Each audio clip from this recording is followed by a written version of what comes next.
Hello student, I am Anurag Pandey from Access Institute. Today in this video lecture we are going to discuss about transcription.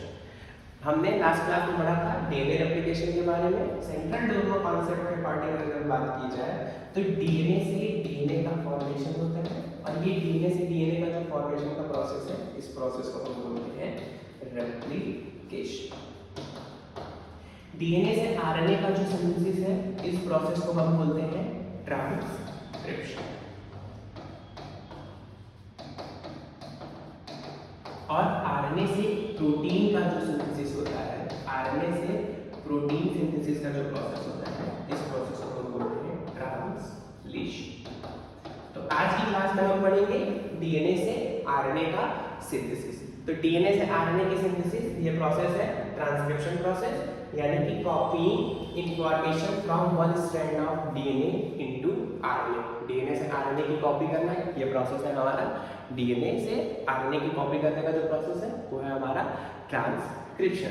ये transcription process भी DNA replication के तरीके से principle of complementarity पे जो है वो base है। प्रिंसिपल ऑफ कॉम्प्लीमेंटेरिटी क्या है, यानी कि डीएनए की अगर मैं बात करूं तो डीएनए में जो है वो एडेनिन थाइमिन के साथ बॉन्ड बनाता था, hydrogen bond, double hydrogen bond जो है वो एडेनिन थाइमिन के साथ बनाता था, और ग्वानिन जो है वो साइटोसिन के साथ जो है वो ट्रिपल बॉन्ड बनाता है।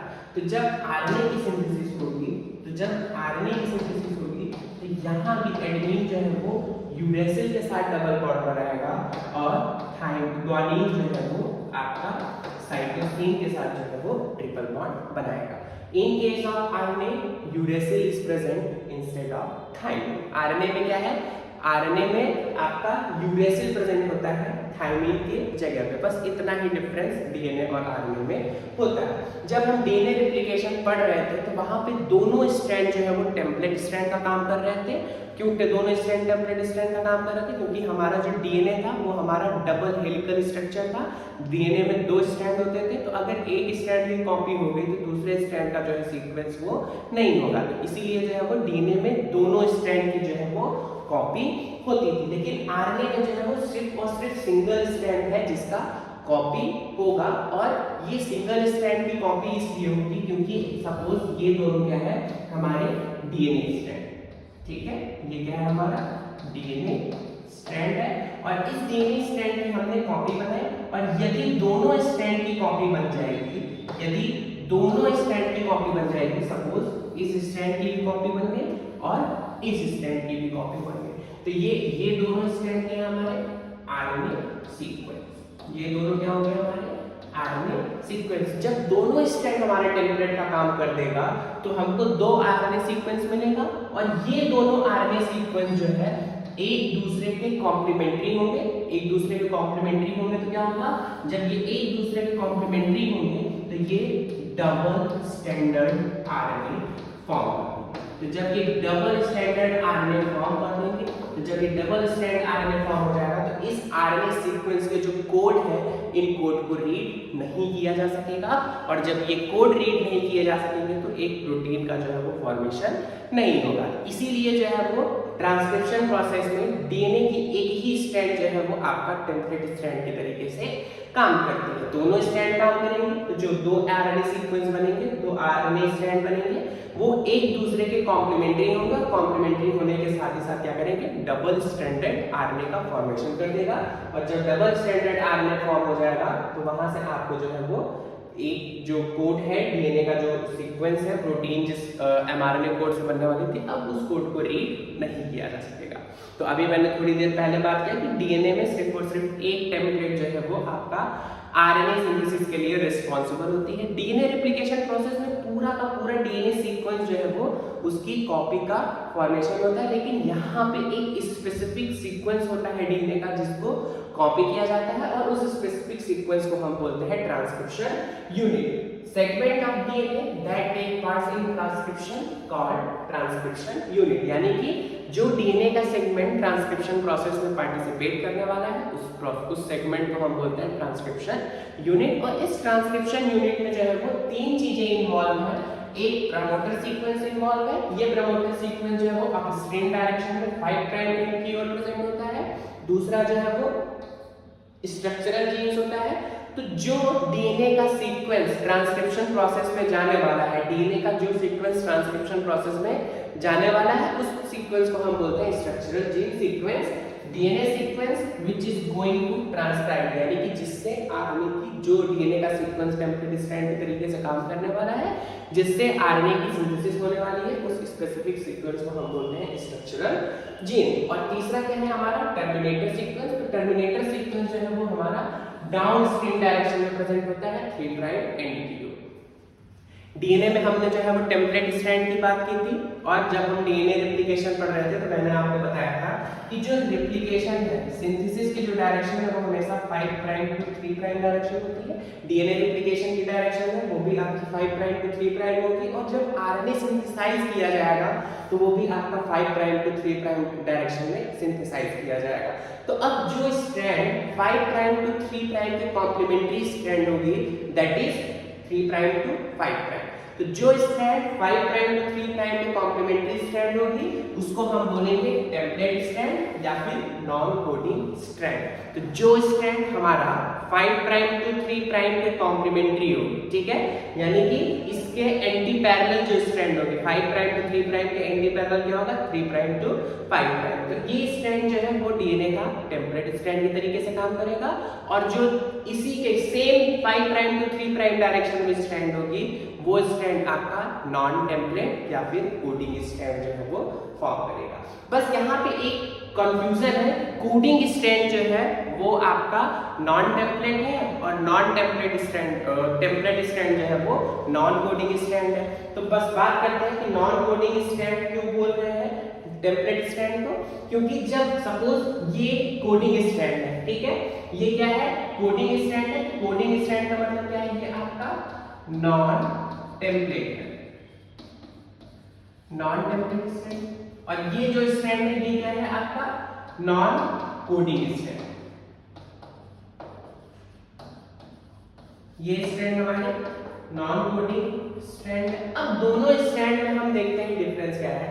यहां पे जो आरएनए सीक्वेंस है, ठीक है, ये आरएनए सीक्वेंस इस डीएनए स्ट्रैंड का जो नॉन टेम्पलेट स्ट्रैंड है इसके जो है वो इक्विवेलेंट, इसके इक्वल है।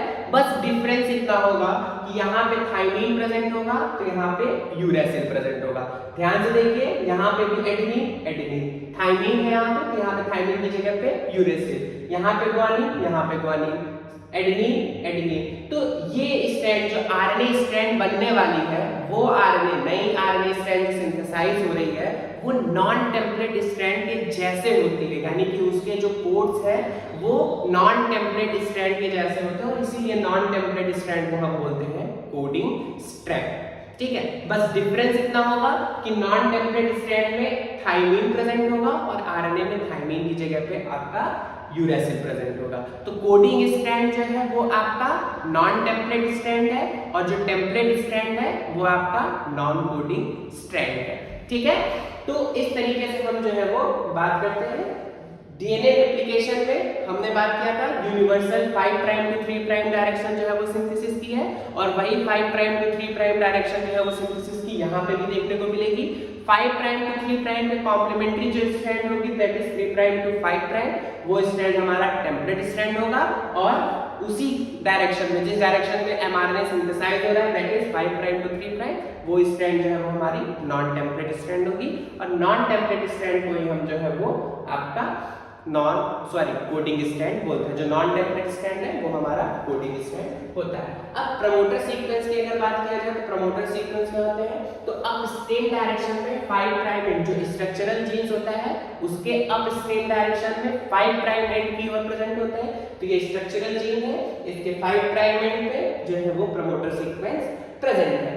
ये प्रमोटर सीक्वेंस जो है वो आरएनए पॉलीमरेज को बाइंड करने के लिए स्पेसिफिक साइट जो है वो प्रोवाइड कराता है, और यही प्रमोटर सीक्वेंस जो है वो एक स्पेसिफिक इसमें सीक्वेंस होता है जो कि आरएनए पॉलीमरेज की बाइंडिंग के लिए रिस्पांसिबल होता है। तो यहाँ पे एक स्पेसिफिक सीक्वेंस होता है जहाँ पे आरएनए पॉलीमरेज जो है वो बाइंड होता है, और इन शॉर्ट स्पेसिफिक सीक्वेंस को ही हम बोलते हैं रिकॉग्निशन सीक्वेंस। प्रोकैरियोट्स में जो रिकॉग्निशन सीक्वेंस होता है उसको बोलते हैं TATA box, TA, TA, AT। TA 80 box या फिर ट्रिप्नॉन बॉक्स। तो ये जो है वो प्रोकैरियोट्स में आपका रिकॉग्निशन सीक्वेंस है, और यूकैरियोट में जो रिकॉग्निशन सीक्वेंस होता है उसको बोलते हैं टाटा बॉक्स या फिर हॉगनेस बॉक्स। तो ये जो टाटा बॉक्स है, हॉगनेस बॉक्स है, ये आपका 7 पेयर लॉन्ग बॉक्स होता है, और दूसरा जो सीक्वेंस है वो कैट सीक्वेंस है, CAAT। तो ये कैट बॉक्स और टाटा बॉक्स जो है वो यूकैरियोट्स में प्रेजेंट है। TTAT जो है वो TAAT टाटा एट, टाटा एट या फिर ट्रिप्नॉन सीक्वेंस जो है वो प्रोकैरियोट्स में। याद करने के लिए ऐसे याद कर सकते हैं, P से प्रोकैरियोट्स और T से ट्रिप्नॉन बॉक्स। TA सीक्वेंस ये आपका जो है वो प्रोकैरियोट में रिकॉग्निशन सीक्वेंस होता है, जो कि प्रमोटर साइड पे प्रेजेंट होगा। प्रमोटर साइड का वो क्या है, ये जो है वो आपका अपस्ट्रीम डायरेक्शन में है towards 5 prime end of structural gene. Structural genes के 5 प्राइम एंड पे जो है वो आपका प्रमोटर सीक्वेंस प्रेजेंट होगा। और डाउन स्ट्रीम जो है 3 प्राइम स्ट्रक्चरल जीन्स के डाउन स्ट्रीम जो है 3 प्राइम डायरेक्शन पे जो है वो आपका टर्मिनेटर सीक्वेंस प्रेजेंट होगा, जहां पे आपका आरएनए रेप्लिकेशन जो आरएनए सिंथेसिस का डायरेक्शन है, आरएनए सिंथेसाइज हो रहा है, वो स्टॉप हो जाएगा। फिर अगर बात किया जाए ट्रांसक्रिप्शन यूनिट एंड जीन्स की, तो हमको पता है जीन क्या होता है। जीन आपका इनहेरिटेंस का फंक्शनल और स्ट्रक्चरल यूनिट है। जीन्स क्या है, हमारा functional unit of inheritance. Gene जो है वो इनहेरिटेंस की फंक्शनल यूनिट होती है। इनहेरिटेंस में जब भी हम डिफाइन करते हैं, it is a transfer of characters from one generation to another generation in form of genes. तो जो कैरेक्टर्स ट्रांसफर हो रहे हैं वो जीन्स के फॉर्म में ट्रांसफर हो रहे होते हैं, इसीलिए जीन्स को हम बोलते हैं कि ये इनहेरिटेंस की हमारी फिजिकल, फंक्शनल और स्ट्रक्चरल यूनिट है। तो जीन्स में भी एक स्पेसिफिक सीक्वेंस होता है जो कि एमआरएनए को कोड करता है, और इस स्पेसिफिक सीक्वेंस को बोलते हैं हम सिस्ट्रॉन। तो जो जीन की फंक्शनल यूनिट होती है, जो जीन्स की फंक्शनल यूनिट होती है जिससे कि एक पॉलीपेप्टाइड की सिंथेसिस होती है, उसको हम बोलते हैं सिस्ट्रॉन। ठीक है, तो जो फंक्शनल जीन क्या है, इनहेरिटेंस की यूनिट है, और जीन्स की जो फंक्शनल यूनिट है उसको बोलते हैं सिस्ट्रॉन। और यूकैरियोट्स में ये जो सिस्ट्रॉन होता है वो आपका जो है, यूकैरियोट्स का जो सिस्ट्रॉन होता है वो मोनोसिस्ट्रॉनिक होता है। मोनोसिस्ट्रॉनिक का मतलब क्या होता है, एक डीएनए से एक एमआरएनए सीक्वेंस बनेगा, और ये एमआरएनए सीक्वेंस जो है वो एक स्पेसिफिक प्रोटीन को कोड करेगा। लेकिन प्रोकैरियोट्स में क्या होता है, प्रोकैरियोट्स में जो है वो डीएनए सीक्वेंस स्मॉल होता है, तो एमआरएनए सीक्वेंस भी जो है वो स्मॉल बनेंगे, और एक एमआरएनए जो है वो कई ढेर सारे पॉलीपेप्टाइड्स चेन को जो है वो कोड करेगा। तो ये कई ढेर सारे पॉलीपेप्टाइड चेन्स को कोड करने का जो फिनोमेना है उसको बोलते हैं पॉलीसिस्ट्रॉनिक। तो मोनोसिस्ट्रॉनिक कंडीशन जो है वो यूकैरियोट्स में है, यानी कि एक स्पेसिफिक आरएनए एक स्पेसिफिक प्रोटीन को कोड करेगा, तो मोनोसिस्ट्रॉनिक। मोनो का मतलब एक, तो एक सिस्ट्रॉन एक प्रोटीन को कोड करेगा, मोनोसिस्ट्रॉनिक। पॉली का मतलब हो गया बहुत ढेर सारे, तो यदि एक सिस्ट्रॉन यानी कि एक स्ट्रक्चरल जीन जो है वो कई ढेर सारे प्रोटीन को कोड करेगा, तो उसको बोलेंगे पॉलीसिस्ट्रॉनिक। पी से प्रोकैरियोट, पी फॉर पॉलीसिस्ट्रॉनिक। तो प्रोकैरियोट्स में जो है वो पॉलीसिस्ट्रॉनिक कंडीशन प्रेजेंट है। यूकैरियोट्स का जो सीक्वेंस होता है उसमें कई ढेर सारे सीक्वेंस होते हैं जिनका कोडिंग में कोई भी रोल नहीं होता है, और इन कोड्स को यानी कि जो कोड्स एक्सप्रेस हो रहे होते हैं उन कोड्स को हम एक्सॉन्स बोलते हैं।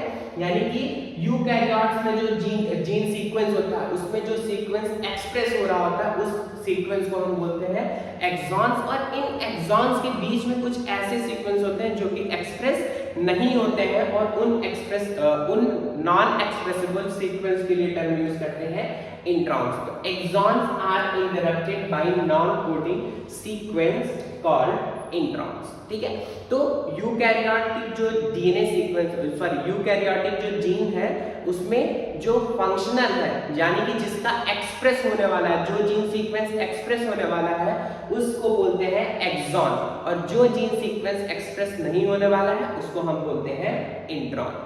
ठीक है, और एक्सॉन के बीच बीच में जो है वो इंट्रॉन्स प्रेजेंट होते हैं।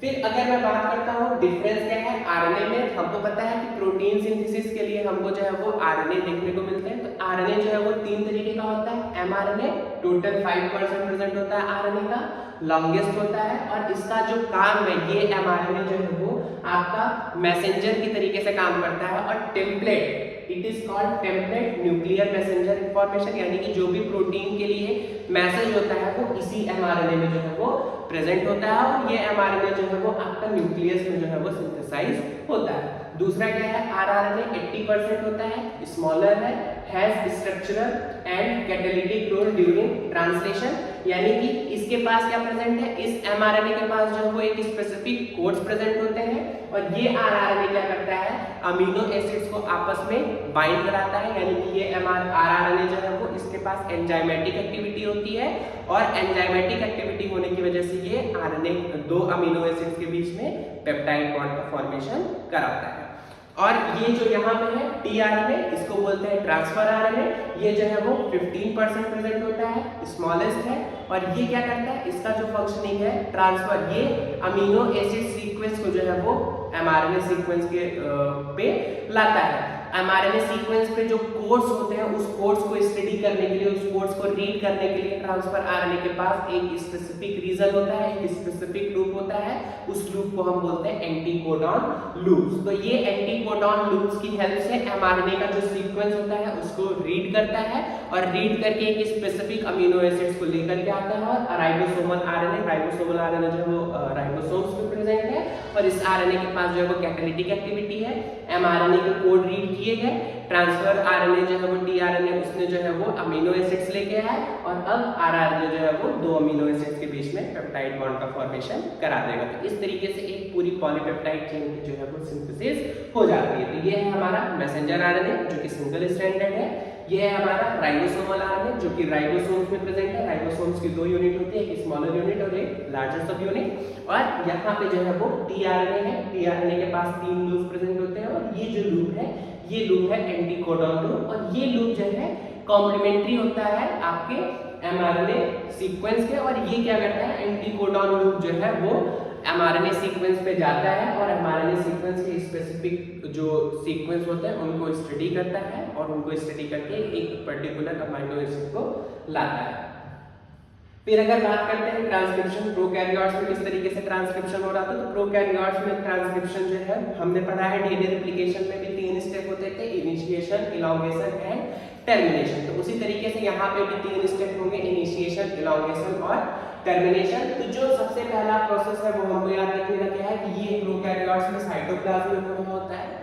ये आरएनए पॉलीमरेज जो होता है वो RNA polymerase DNA dependent RNA polymerase होता है। डीएनए डिपेंडेंट आरएनए पॉलीमरेज का क्या मतलब है, डीएनए स्ट्रैंड पे अटैच होता है। ये जो पॉलीमरेज, पॉलीमरेज का मतलब क्या है, तो पॉलीमराइजेशन रिएक्शन में जो पार्टिसिपेट करेगा उसको पॉलीमरेज बोलते हैं। तो ये जो पॉलीमरेज है, आरएनए पॉलीमरेज क्या है, यहाँ पे अगर हम ध्यान से देखेंगे तो ये आरएनए पॉलीमरेज जो है वो आपके डीएनए स्ट्रैंड पे अटैच होता है, इसलिए इसको बोलते हैं डीएनए डिपेंडेंट। और आरएनए स्ट्रैंड की सिंथेसिस कराता है, इसलिए बोलते हैं आरएनए पॉलीमरेज। तो जो डीएनए का पॉलीमरेज था वो क्या था, डीएनए डिपेंडेंट डीएनए पॉलीमरेज, और यहाँ पे जो आरएनए पॉलीमरेज है उसका नेचर क्या है, डीएनए डिपेंडेंट आरएनए पॉलीमरेज। तो जो डीएनए के ऊपर डिपेंड है, ठीक है, डीएनए स्ट्रैंड पे अटैच है और आरएनए की सिंथेसिस करा रहा है, इसलिए बोल रहे हैं इसको डीएनए डिपेंडेंट आरएनए पॉलीमरेज। ठीक, तो यहाँ पे जो आरएनए पॉलीमरेज है उस आरएनए पॉलीमरेज में जो है वो आपको अल्फा, अल्फा, बीटा, बीटा और ओमेगा यानी कि टोटल 5 पॉलीपेप्टाइड्स जो है वो देखने को मिलेंगी। तो यहाँ पे जो सब यूनिट्स है वो क्या है, alpha, alpha, beta prime, beta और ओमेगा। तो इसको बोलते हैं हम कोर एंजाइम। ये कोर एंजाइम जब सिग्मा फैक्टर के साथ अटैच होता है तो उसको हम बोलते हैं holo enzyme. RNA polymerase is a holo enzyme that is made up of polypeptides. तो यहाँ पे जो पॉलीपेप्टाइड होता है वो क्या है, अल्फा, अल्फा, 2 अल्फा पॉलीपेप्टाइड, एक बीटा प्राइम, एक बीटा और एक ओमेगा। तो इस तरीके से यहाँ पे जो है वो 5 पॉलीपेप्टाइड्स प्रेजेंट हैं और उसके साथ सिग्मा फैक्टर जब प्रेजेंट होता है तो इस पूरे को बोलते हैं हम holo enzyme. Enzyme without sigma sub unit is called core enzyme. तो सिग्मा सब यूनिट अगर यहाँ से हटा दिया जाएगा यानी कि सिर्फ और सिर्फ alpha, alpha, beta prime, beta और ओमेगा होंगे, उस एंजाइम को बोलेंगे कोर एंजाइम। ठीक है, तो core enzyme along with sigma factor is called RNA polymerase. तो यहाँ पे जो ये है प्रोसेस, यहाँ पे जो प्रोकैरियोट्स का प्रोसेस है ट्रांसक्रिप्शन का, वो साइटोप्लाज्म में चल रहा है। डीएनए डिपेंडेंट आरएनए पॉलीमरेज है, यानी कि डीएनए स्ट्रैंड पे अटैच होकर के आरएनए की सिंथेसिस कराएगा। और जो आरएनए पॉलीमरेज है उसमें 5 पॉलीपेप्टाइड है, alpha alpha, beta prime, beta और ओमेगा, और ये इस मिलकर के कोर एंजाइम बनाते हैं। कोर एंजाइम सिग्मा फैक्टर के साथ अटैच होकर के आपका होलो एंजाइम का फॉर्मेशन कराता है। तो यहाँ पे देखिए, यहाँ पे हम इजीली देख सकते हैं कि यहाँ पे सिग्मा फैक्टर है। सिग्मा फैक्टर जो है वो यहाँ के प्रमोटर सीक्वेंस, ये प्रमोटर सीक्वेंस है। प्रमोटर सीक्वेंस पे जो है वो सिग्मा फैक्टर का रोल इतना होता है कि वो एक स्पेसिफिसिटी प्रोवाइड कराता है और आरएनए पॉलीमरेज को प्रमोटर सीक्वेंस में बाइंड करने में हेल्प करता है। फिर यहाँ पे क्या होता है, सिग्मा फैक्टर जैसे ही आरएनए पॉलीमरेज डीएनए स्ट्रैंड पे बाइंड करता है तो ये आरएनए पॉलीमरेज सिग्मा फैक्टर जो है वो छूट जाता है और आरएनए पॉलीमरेज जो है वो डीएनए स्ट्रैंड को रीड करते हुए आरएनए की सिंथेसिस कराता जाता है। और जब ये टर्मिनेटर सीक्वेंस पहुंचता है तो वहां पे रो सीक्वेंस होता है। रो सीक्वेंस जो है वो आपका आरएनए पॉलीमरेज के साथ अटैच हो जाता है और आरएनए पॉलीमरेज जो है वो डीएनए स्ट्रैंड से नीचे गिर जाता है और आरएनए की सिंथेसिस जो है वो स्टॉप हो जाती है। तो इनिशिएशन प्रोसेस में क्या है, इनिशिएशन प्रोसेस में हमारा सिग्मा फैक्टर और आरएनए पॉलीमरेज जो है वो प्रमोटर सीक्वेंस पे अटैच हो जाते हैं। इलॉन्गेशन प्रोसेस क्या है, जब सिग्मा फैक्टर और आरएनए पॉलीमरेज यानी कि ये होलो एंजाइम जब अटैच हो गया तो अब आपके आरएनए की सिंथेसिस होगी। और टर्मिनेशन प्रोसेस क्या है, वहां पे रो फैक्टर होगा, वो रो फैक्टर जैसे ही आरएनए पॉलीमरेज से अटैच होगा आरएनए पॉलीमरेज जो है वो फॉल डाउन हो जाएगा और आपके आरएनए की जो सिंथेसिस है वो स्टॉप हो जाएगी। तो देखते हैं इनिशिएशन प्रोसेस क्या है। Initiation it is catalysed by sigma sub unit और इनिशिएशन फैक्टर। तो सिग्मा सब यूनिट को हम क्या बोलते हैं, initiation factor. It binds to the promoter site of DNA and confirm specific, यानी कि आरएनए पॉलीमरेज के लिए क्या है, एक स्पेसिफिक लोकेशन आइडेंटिफाई करता है। इसी सिग्मा फैक्टर के साथ जो है वो जाकर के आरएनए पॉलीमरेज बाइंड हो जाता है। नेक्स्ट स्टेप होता है इलॉन्गेशन द आरएनए पॉलीमरेज, यानी कि RNA polymerase core enzyme is only capable of catalysing the process of elongation. तो आरएनए पॉलीमरेज जो है वो आपका डीएनए, जैसे डीएनए पॉलीमरेज था, डीएनए पॉलीमरेज को प्राइमर चाहिए होता था 3' OH के लिए। तो जब तक डीएनए पॉलीमरेज को 3' OH नहीं मिलता था तब तक डीएनए पॉलीमरेज जो है वो सिंथेसाइज नहीं कराता था। लेकिन आरएनए पॉलीमरेज को किसी भी तरीके का 3' OH नहीं चाहिए। ये आरएनए पॉलीमरेज फर्स्ट आरएनए का जो न्यूक्लियोटाइड है, राइबोन्यूक्लियोटाइड सीक्वेंस है, उसको लाने में कैपेबल होता है। तो एक आपका आरएनए पॉलीमरेज जो है वो काफी होता है आरएनए की सिंथेसिस के लिए, उसको कोई एक्स्ट्रा प्रमोटर सीक्वेंस नहीं चाहिए। ये आरएनए पॉलीमरेज जो है वो आपका फर्स्ट से लेकर के लास्ट न्यूक्लियोटाइड सीक्वेंस को ऐड करने में कैपेबल है। लास्ट स्टेप होता है टर्मिनेशन। तो वहां पे रो फैक्टर होता है, रो फैक्टर को टर्मिनेटर फैक्टर भी बोलते हैं। It is required for termination of transcription. तो जब रो फैक्टर से आपका आरएनए पॉलीमरेज अटैच होता है तो आपका डीएनए से जो है वो आरएनए पॉलीमरेज फॉल डाउन हो जाएगा और जैसे ही डीएनए से फॉल डाउन होगा डीएनए रेप्लिकेशन, ये जो आरएनए ट्रांसक्रिप्शन का प्रोसेस है ये स्टॉप हो जाएगा। तो इस तरीके से हम जो है वो प्रोकैरियोट्स में डीएनए रेप्लिकेशन का प्रोसेस देखते हैं। अब यूकैरियोट्स की अगर बात किया जाए तो यूकैरियोट्स में जो है वो 3 तरीके के आरएनए पॉलीमरेज होते हैं, RNA polymerase 1, RNA polymerase 2, RNA polymerase 3। RNA polymerase 1 जो है वो 5.8S आरआरएनए को कोड करेगा, 18S आरआरएनए को कोड करेगा और 28S आरआरएनए को कोड करता है। आरएनए पॉलीमरेज 2 जो है वो एमआरएनए को जो है वो कोड करता है या फिर एचएनआरएनए। एचएनआरएनए का मतलब क्या है, हेटेरोजेनस न्यूक्लियर आरएनए। तो एमआरएनए जो सीक्वेंस की कोडिंग के लिए आता है आरएनए पॉलीमरेज 2। आरएनए पॉलीमरेज 3 जो है वो टीआरएनए और 5S आरआरएनए को जो है वो कोड करता है और एसएनआरएनए को जो है वो आरएनए पॉलीमरेज 3 कोड करता है। एसएनआरएनए का मतलब क्या है, स्मॉल न्यूक्लियोलर आरएनए। तो यहाँ पे जो है वो हम देख रहे हैं कि जितने भी आरआरएनए हैं उन सब की सिंथेसिस के लिए आरएनए पॉलीमरेज 1 है एक्सेप्ट 5S आरआरएनए। तो 5S आरआरएनए को जो है वो आरएनए पॉलीमरेज 3 जो है वो सिंथेसाइज कर रहा है। आरएनए पॉलीमरेज 2 जो है वो एमआरएनए की सिंथेसिस के लिए रिस्पांसिबल है और पॉलीमरेज 3 जो है वो टीआरएनए और एसएनआरएनए की सिंथेसिस के लिए रिस्पांसिबल है। तो जो नया आरएनए सीक्वेंस बनता है उस नए आरएनए सीक्वेंस को नेसेंट आरएनए या फिर प्राइमरी ट्रांसक्रिप्ट बोला जाता है। जो डीएनए प्रोसेस में, ठीक है, डीएनए से जो नया आरएनए बनता है उस नए आरएनए को जो है वो नेसेंट आरएनए, एचएनआरएनए या फिर प्राइमरी ट्रांसक्रिप्ट बोला जाता है। और इस आरएनए सीक्वेंस में एक्सॉन्स के साथ साथ जो है वो नॉन कोडिंग सीक्वेंस प्रेजेंट होता है जिनको हम इंट्रॉन्स बोलते हैं। It contains both unwanted base sequence introns and wanted base sequence exons. तो जो यूकैरियोटिक आरएनए होता है, जो यूकैरियोटिक आरएनए सिंथेसाइज होता है, उस यूकैरियोटिक आरएनए में जो है वो इंट्रॉन्स और एक्सॉन्स दोनों प्रेजेंट होते हैं। तो एक्सॉन्स को जो है वो हम जो है निकालते हैं, और एक्सॉन्स को निकालने के लिए जो प्रोसेस होता है वो क्या होता है, कैपिंग होती है। कैपिंग जो है वो आपका 5 प्राइम एंड्स पे होता है, और यहाँ पे ये जो कैपिंग है 5 प्राइम एंड्स पे होता है। तो 5 प्राइम एंड्स पे जो है वो मेथिल गुआनोसिन ट्राइफॉस्फेट को ऐड कर दिया जाता है आरएनए सीक्वेंस के 5 प्राइम एंड पे। तो जो प्राइमरी ट्रांसक्रिप्ट होता है, जो प्राइमरी आरएनए बना हुआ है, उस आरएनए में 5 प्राइम एंड पे मेथिल गुआनोसिन ट्राइफॉस्फेट को ऐड कर दिया जाता है। और इस प्रोसेस में जो एंजाइम हेल्प करता है वो है गुआनिलिन ट्रांसफेरेज। इस प्रोसेस में जो एंजाइम हेल्प कर रहा है वो क्या है हमारा, guanylyl transferase. Cap is identified during translation process by 18S rRNA। तो कैप जो है वो ट्रांसलेशन प्रोसेस में 18S rRNA सीक्वेंस द्वारा जो है वो आइडेंटिफाई किया जाता है। तो कैपिंग प्रोसेस में क्या करता है, यहाँ पे आप देखिए 5 प्राइम एंड है, और इस 5 प्राइम एंड में जो है वो हमने कैपिंग किया है 5 मिथाइल गुआनिन गुआनोसिन जो है वो गुआनोसिन ट्राइफॉस्फेट हमने जो है वो ऐड कर दिया है। तो यहाँ पे हमने क्या किया, methyl guanosine triphosphate 5 prime and पे ऐड किया, ये प्रोसेस है कैपिंग। फिर हम करते हैं टेलिंग। टेलिंग जो है वो हम 3 प्राइम एंड पे करते हैं, और 3 प्राइम एंड पे जो है वो पॉली एडेनाइलेशन प्रोसेस बोलते हैं उसको।